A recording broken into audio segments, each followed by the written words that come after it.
Bharat, currently the fourth largest global economy and third largest in terms of purchasing power parity. World's fastest GDP growth, thus fastest growing major economy. India's forex reserve is more than 700 billion US dollars and India has highest number of digital payments and UPI users in the world. पर इन सब के बावजूद भी Trump uncle को लगता है कि India's economy is dead. शायद प्रेसिडेंट ट्रम्प एक भ्रम का शिकार है। दोस्तों, अभी सावन का महीना चल रहा है, नहीं तो कुछ खट्टा मीठा शब्द जरूर सुना देता ट्रम्प चाचा को। चलो दोस्तों, ये तो गया एक फॉरेनर की बात, वो उनके खुद के स्वार्थ के लिए कुछ भी बोल सकता है। लेकिन हमारे राहुल भैया, उनको कौन समझाए, आजकल वो भी तो ट्रम्प के सुर में ही गा रहे हैं।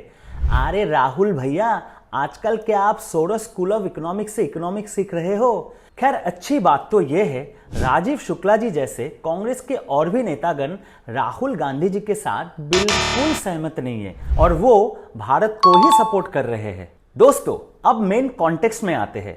1 अगस्त से प्रेसिडेंट ट्रंप ने यूएस में इंपोर्ट किए जाने वाले इंडियन गुड्स के ऊपर 25% टैरिफ लगा दिया और साथ ही में पेनल्टी का भी घोषणा किया है। इस अनाउंसमेंट के तुरंत बाद ही इंडियन गवर्नमेंट का ऑफिशियल बयान भी सामने आ गया था, जहां बोला गया कि नेशनल इंटरेस्ट के लिए जो भी स्टेप सही होगा वही लिए जाएगा।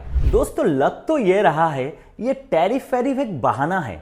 यूएस का रियल कंसर्न है इंडिया और रशिया की close friendship, specially India Russia oil and energy deal.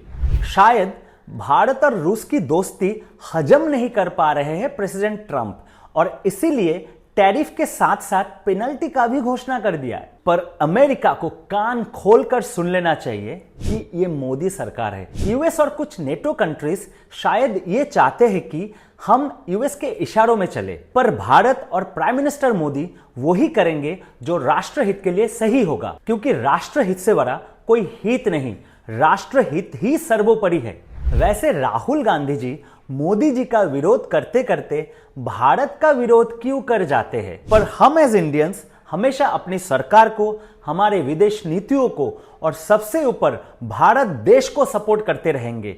जय हिंद, वंदे मातरम। Please like and follow us for more fresh and knowledge based content.